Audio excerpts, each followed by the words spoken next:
اعوذ باللہ من الشیطان الرجیم بسم اللہ الرحمن الرحیم۔ عزیز حضرات، آج ہم ایک حدیث شریف آپ کو سنا رہے ہیں، اس کا مطالعہ کریے اور اسے فیض حاصل کریے۔ حضرت سیدنا ابو ہریرہ رضی اللہ تعالیٰ سے یہ مروی ہے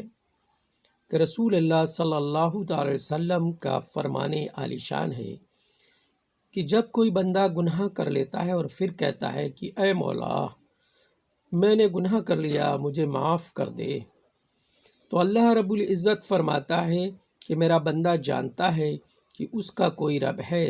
جو گناہ معاف بھی کرتا ہے اور اس پر پکڑ بھی کر لیتا ہے۔ اے فرشتوں، گواہ ہو جاؤ کہ میں اپنے بندے کو بخش دیا۔ پھر جتنا رب چاہتا ہے بندہ ٹھہرا رہتا ہے، یعنی گناہ نہیں کرتا ہے، اور اس کے بعد پھر کوئی گناہ کر لیتا ہے، پھر عرض کرتا ہے بندہ یا الہی میں نے پھر گناہ کر لیا، بخش دے، تو رب کریم رب العزت فرماتا ہے کہ میرا یہ بندہ جانتا ہے کہ اس کا کوئی رب ہے جو گناہ پر پکڑ بھی کر لیتا ہے اور معاف بھی کر دیتا ہے۔ اے فرشتوں، گواہ رہنا کہ میں نے اپنے بندے کو بخش دیا۔ پھر جتنا رب چاہے وہ بندہ ٹھہرا رہتا ہے اور پھر مزید گناہ کر بیٹھتا ہے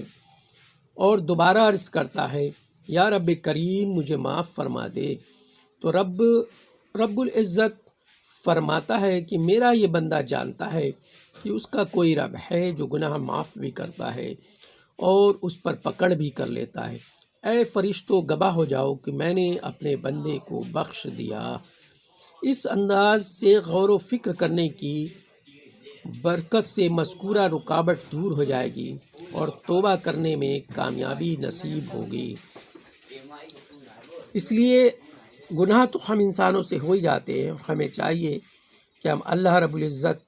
سے گناہوں کی معافی طلب کرتے رہیں، استغفار پڑھتے رہیں اور گناہوں سے بچنے کی کوشش کرتے رہیں۔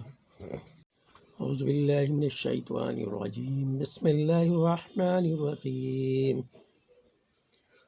عزیز حضرات، آج ہم ایک حدیث شریف آپ کو سنا رہے ہیں، اس کا مطالعہ کریے اور اسے فیض حاصل کریے۔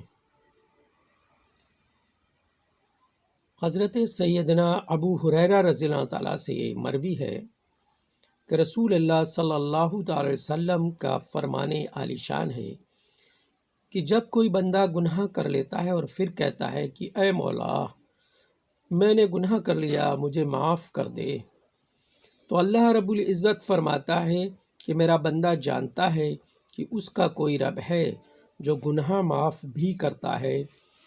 اور اس پر پکڑ بھی کر لیتا ہے۔ اے فرشتوں، گواہ ہو جاؤ کہ میں اپنے بندے کو بخش دیا۔ پھر جتنا رب چاہتا ہے بندہ ٹھہرا رہتا ہے، یعنی گناہ نہیں کرتا ہے، اور اس کے بعد پھر کوئی گناہ کر لیتا ہے، پھر عرض کرتا ہے بندہ یا الہی میں نے پھر گناہ کر لیا، بخش دے، تو رب کریم رب العزت فرماتا ہے کہ میرا یہ بندہ جانتا ہے کہ اس کا کوئی رب ہے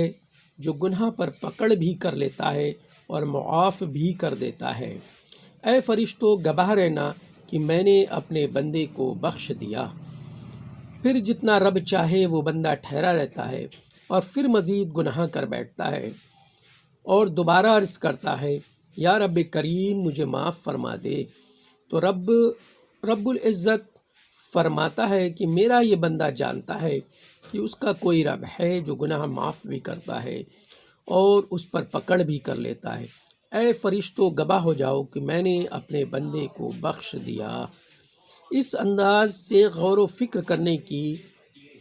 برکت سے مذکورہ رکاوٹ دور ہو جائے گی اور توبہ کرنے میں کامیابی نصیب ہوگی۔ اس لیے